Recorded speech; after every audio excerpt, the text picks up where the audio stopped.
Now, how do you trade sterling in the lead-up to the UK's referendum on its relationship with the European Union? And more importantly, what happens afterwards? In both scenarios, well, Nick Parsons is Head of Research, UK and Europe, and Global Co-Head of FX Strategy at National Australia Bank. Nick, welcome.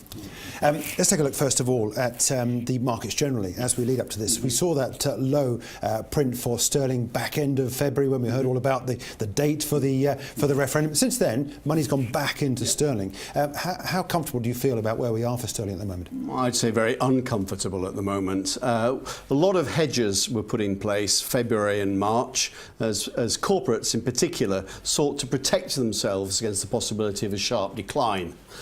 Now, as the opinion polls then tended to swing towards the Remain camp, and as all the heavyweights came out from President Obama downwards to warn of impending doom, gloom, death, war, disaster and plagues of locusts, so we saw the pound rise, and we're about 8 or 9 cents at one point off those lows. So we have been back up to 147, but I think at 147 the market to me seems a little too complacent.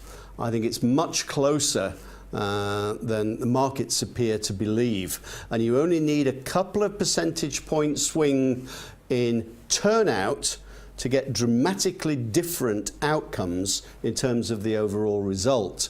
And so I think at 147, if we can get up to that level, that is really going to be the extent of sterling's pre-referendum rally. You're talking there about pound against the US dollar. What about the pound against the euro? Because we're talking here about the UK's relationship with the eurozone, which we're told is so important. Well, if we go back to November, December of last year, the pound was trading above 140 against the euro. We came down to around 120. The end of February, early March, and we're now, as we sit, around 128. Now, we hear a lot from the Treasury and from the Bank of England and from many learned sources about the instability that will come to the UK economy as a result of an exit vote that causes the pound to plunge. And I'm afraid it's here that our analysis differs quite markedly from the Treasury and the Bank of England, because we agree that the pound will fall against the dollar. If we assume an exit, then I think we're going to see 128, 130 for the cable rate. So 128, 130 for cable, but I think that the pound's fall against the euro won't last more than 24 hours.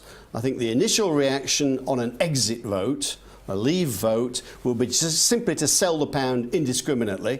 I think we could see the pound, which is currently now 128, down at 120 against the euro. But within a matter of hours, days at most, I think we'll be back up nudging 140. And the reason for that is if the pound leaves the euro, it's more of a crisis for the euro than it is for the UK. There's an existential threat to the euro, which I think the markets will pick up on very, very quickly. That is a phenomenal stretch from bottom to top. Yes. That is enormous. You're saying this is all going to happen within the week? I think it could happen by Monday or Tuesday morning. If we have a vote to leave, I think the pound could fall 10 to 14 cents against the US dollar, a 10% decline against the dollar.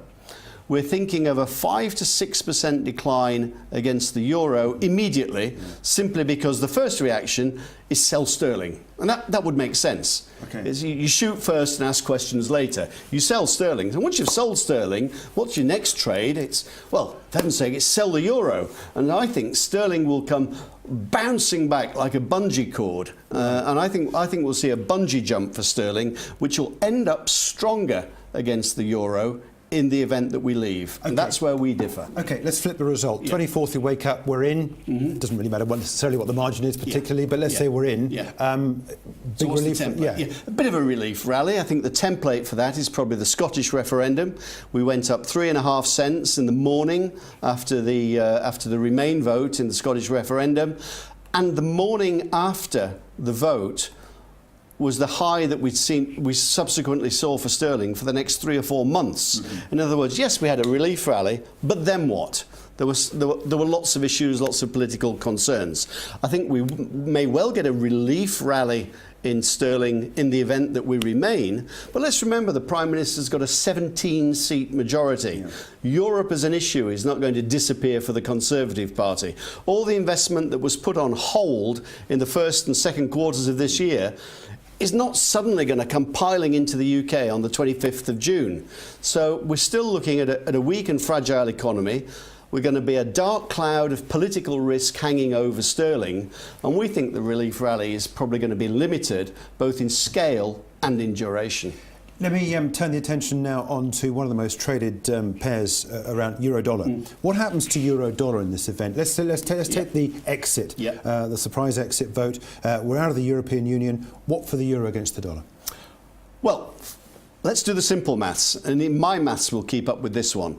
If we're right that the pound goes to 128, and if we're right that the pound also stays around settles around the 128 area, that gives you a euro dollar of parity. I can divide 128 by 128. Okay, that's this dotted red line down here. So euro dollar at parity is, I think, what would happen in the event of an exit for the UK, because it's as big a threat, if not more of a threat, to the single European currency than it is to sterling. And then a big snapback? No, not particularly. So maintaining. I think it would maintain those kinds of levels, right, because you'd be asking yourself, what do you want to hold? And the answer would be, well, I don't want to hold euros, I don't want to hold sterling. The dollar by default would then be rising. And I think the dollar would be able to sustain those gains around parity. Implications for that, emerging markets, Japanese markets, phenomenal implications. Phenomenal implications, none of them, or few of them, good. I think it would lead to a big increase in volatility, which itself is bad for markets. I think it would lead to massive economic uncertainty, which again is bad for markets. And if we look at some of these markets, let's take the S&P 500, for example, which is within 30 points of an all-time high, you've got to say worries about corporate earnings against a more volatile economic background would even leave a benchmark like that looking somewhat exposed.